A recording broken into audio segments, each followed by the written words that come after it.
I'm Sean Aylmer, and this is a Fear and Greed extended interview. All the other good bits we couldn't fit into the daily podcast. If you're looking for the daily episode of Fear and Greed, check the podcast playlist. Otherwise, enjoy the interview.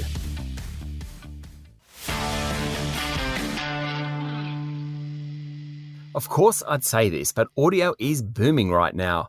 Podcasts have exploded in popularity, and more people are setting up home studios to record their music, news and stories. Even the quality of the sound in our video calls has improved dramatically. An Australian company has been at the forefront of it all, setting a standard for audio globally. Rode microphones are everywhere at the moment. In fact, the microphone I'm using right now is a Rode microphone. And the best part is, they're manufactured right here in Australia.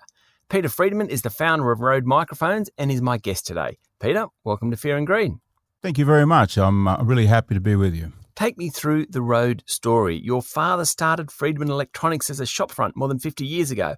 What's happened since then? Yeah, that's right. Mum and Dad, we all came out from Sweden. I was born in Stockholm. Then we came here in 1966. My mum and dad had the thought of starting a sound company, and it was the first pro sound company in Australia, in Ashfield in Sydney. They had the agency for a brand called Dynacord, which was the absolute top live performance gear. So, yeah, and I remember all that. That was 1967. They kicked off the shop there, Freedman Electronics. It's been an incredible journey since that time. It's been said that we're in a golden age of audio. As podcasts take off, musicians can do more recording at home, and even radio audiences are booming. Yeah, I mean, it's a fantastic time to be involved in any kind of media, whether it's music, podcasting, video for your own film, everything, and students, even very very young kids now, are learning how to edit, know what green screen is. Even 6-year-olds are doing, and podcasts. The CEO here, his daughter, she does podcasting, and she's 10, 11 years old. This is fantastic. I love it. Nothing about business. I just enjoy seeing people being able to interact with this. It's a fantastic thing because it's my life. Wonderful. If you go back from the late 60s in the Freedman Electronics store, it's clear you've got a passion for the business. What made you move into microphone design and manufacture yourself? That came from getting into financial difficulty. I sort of worked with my father very early on, and I used to leave school and come to the shop there in Summerhill as a very young child. And then my dad sadly got sick. At 1969, he started getting heart problems, angina, that kind of thing. So he was always either in hospital or having problems, and I had to step up, which at the time, you don't think about it, you just do it. As I've said many times, is as if you're in a milk bar situation and somebody calls shop and you run out there and you serve them. So, yeah, I was doing that a lot, even as a teenager. Years went by, I was doing more and more, and I left school around 16 and took over. Dad was still there holding me back, which was good because I was a nut and I would have done some really stupid things. That waited until later. He passed away in 87. I was 29. And everybody who knows the late 80s remembers how terrible the financial situation got at the end. And I ended up with about $400,000 or $500,000 in debt, and with penalties of 22% interest. Yeah, you're not going to get out of that. So I didn't go bankrupt, but I lost everything and moved from my father's shop to a place in Rydalmere. And yeah, I was beyond depressed, I got to tell you, because I'd smashed my family's company into the wall. It was really terrible. So I was basically just looking for anything to sell. But I had this sampled microphone from China I'd bought in 81, and it was like just a cheap copy of a Neumann 1-inch capsule thing, noisy as anything. Cost me about $8, I think, at the time. And I just, it's not live performance, nothing to do with me. But I kept it. I managed to, there's a friend of mine in the UK, sadly passed away now, Colin Hill, very, very good salesman. He came to Australia around that time, we had a drink.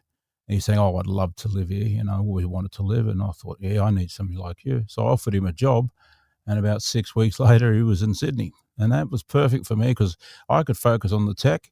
And he loved getting out, talking to people. And I gave him this mic and I said, see if we can sell them because I can get them.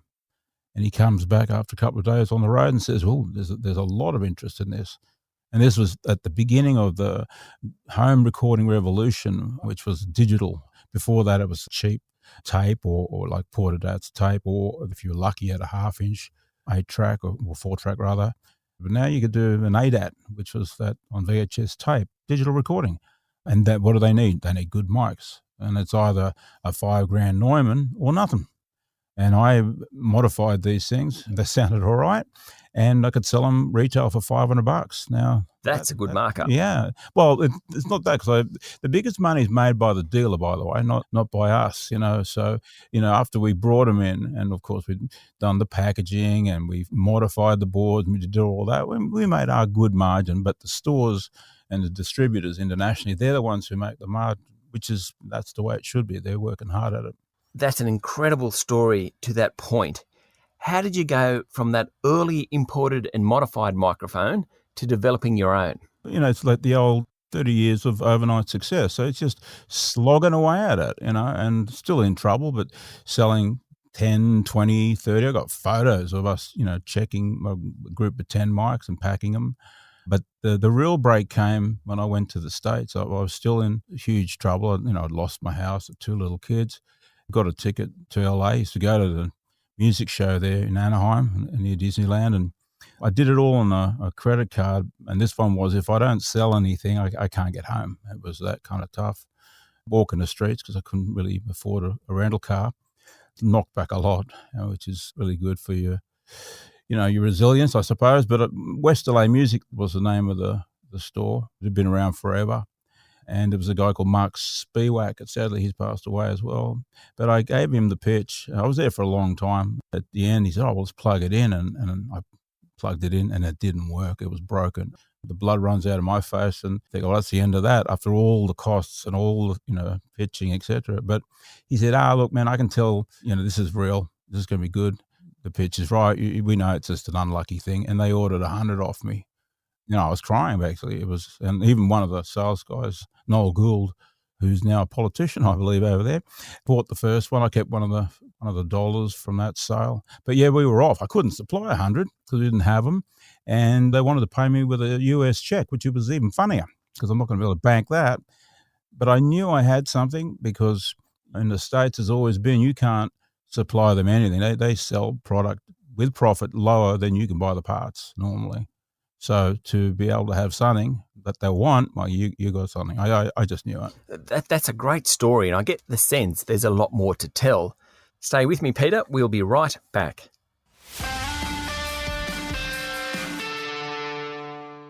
I'm talking to Peter Freedman, the founder of Rode Microphones. Looking to where we are now and the year we've just come through, just how big was 2020 for the Rode business? Yeah, I mean, sometimes I feel embarrassed to say it because people are doing it real tough, but monstrous. It was incredible growth.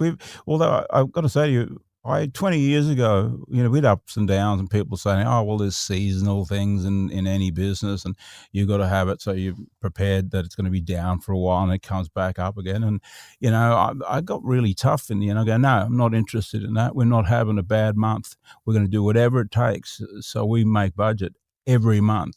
And you know what? I haven't had a bad month since. You make it happen.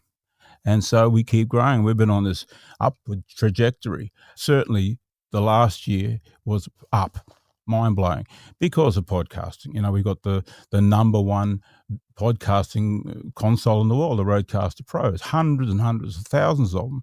And so what did people do during 2020? I thought, well, I'm going to get into podcasting. We did. We were one of them. Yeah. Exactly. And that's worldwide. It's the number one, and it's more and more and more, and the mics and all this sorts of gear. So that was spectacular. And that's, it's pushed the growth of podcasting, actually, which is I'm very proud of. And, that product came up with it because people are asking me, what do I need to do a podcast? I'm thinking, you need a mixer, and you need a compressor limiter, and you need a Bluetooth device, and you need that.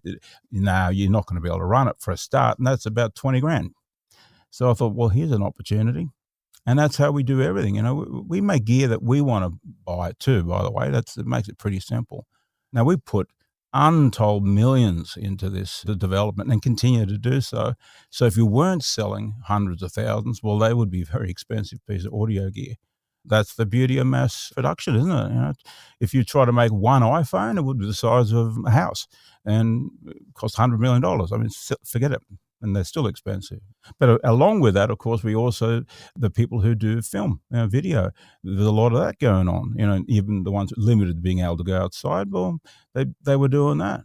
We've got the world's largest film comp, of course, to drive that and help people as well. So across the board, it's been great. Very, very good.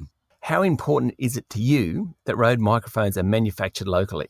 Well, I'm very, very proud of it because people kept on telling me that you can't make anything here. So we've certainly proved that wrong 100 times over. And with machinery, I mean, we've got a massive plating and anodizing and a line. We've spent about 18 million on it. It's yet to come online, but it's going to. And I've been told for the last 20 years you can't do that in Australia either. So it's kind of like a red rag to a bull. If you say that to me, I'm going to prove you wrong. You can do anything. Yeah, but, it doesn't make the product sell. Like people buy that over something else because it's Aussie. No, of course not. They don't care. We got a lot of local support. People are proud of it. But at the end of the day, people will buy the best product for the best price as long as the service is all there. You got to have all that. You're there. Now, we do that, and it's made here. Now, that's pretty cool. We'll be back with more in a minute.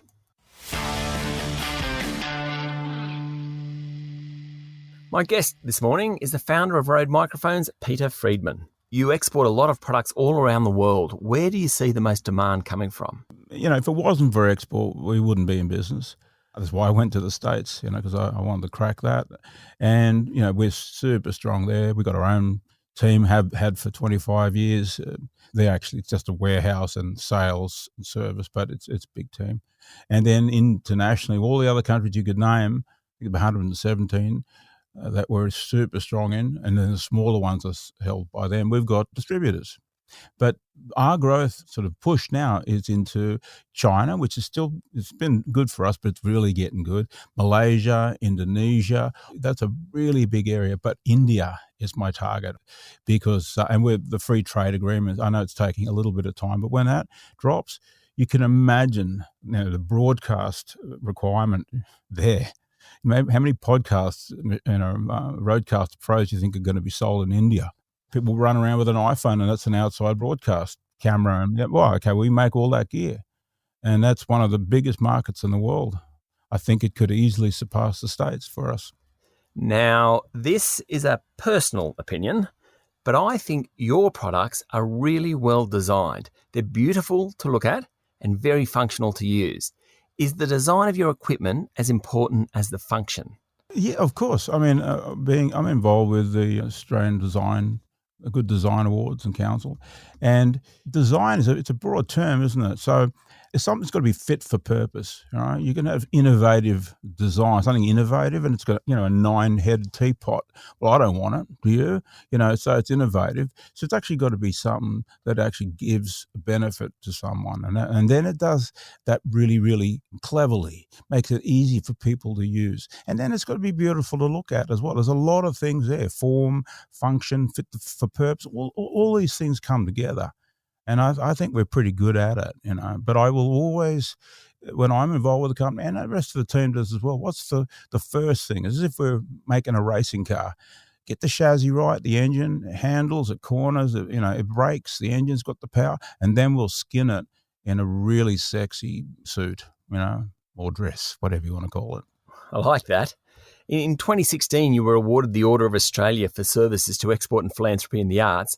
There are a lot of examples of your philanthropy. You recently gave $5 million to the Sydney Festival. That's the largest ever donation in its history. Why did you do that? Well, I mean, the company and myself personally have been very fortunate in the last few years. And it's my responsibility, in my opinion, to give back, put my money where my mouth is. And the entertainers, musicians, the arts have given my family everything we have. And if I didn't give back now, I'd be a pretty low human being, I think. I certainly don't need anything, so I'm going to continue to support people who've supported me.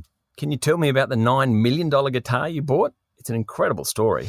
Yeah, it's an interesting thing. A friend of mine, his name's Darren Julian, owns a very big number one Julian's Auctions in Beverly Hills. Never look it up, by the way, because you'll find something you want. It's spectacular. It's amazing. Anyway, messages me and says, oh, we've got Kurt Cobain's acoustic guitar from that Unplugged gig coming up. And it was like, oh, man, don't tell me that. But it was perfect for something I've been planning to do, and that's a foundation to help musicians, entertainers, the arts around the world. Because this recent thing, of course, with COVID, everything's shut down. There's no money. There's no wage support. There's been no mental health support. Nothing. People have been looking for food handouts all over the world. Of course, that's got to change. You just can't have it. There's been no JobKeeper, Saver, that kind of stuff. And in other countries, zero. So through this, I thought, okay, I can highlight the struggle of people worldwide in our industry. We all love to go and see a show. Now it's time to think about them when they're not gigging, when they are in trouble. And that's why I bought it. And it's actually scared me a bit because I was living in the States in 2020. I was there nearly all year. I got 2.5 billion people, and it's a minor estimate, worldwide seeing it. So me, the guitar, the whole story. Now, I knew it was going to be successful, but not that successful. And it kind of freaked me out as well. But yeah, the press was certainly spectacular. And from that, it's a vehicle for us to do some good. Good on you for doing it. It's a terrific initiative. So, 50 years so far, where to next for Road? What will the next 50 years look like? Well, I won't be here. It's funny that I would hope it keeps going, but is that ego? Yeah, it probably is. There's a great team here. Everybody's very passionate. The ethos, I hope it's been instilled so that, it's never a plastic kind of company but we make things that people really want, get a benefit out of. And we make things, as I said, that we want to use. This place is full of creative people, whether they're musicians or video editors or filmmakers. So when we're talking about gear that we might make, their eyes light up and they come with ideas because they want it. If that continues, the company will continue forever, whatever forever is. But you have to keep that going. Hopefully that is there, but I can't control things from the grave, can I? Peter, that's a good place to leave it. Peter Freedman, thank you for talking to Fear and Greed. It's a pleasure. Thank you. That was Peter Freedman, founder of Rode Microphones.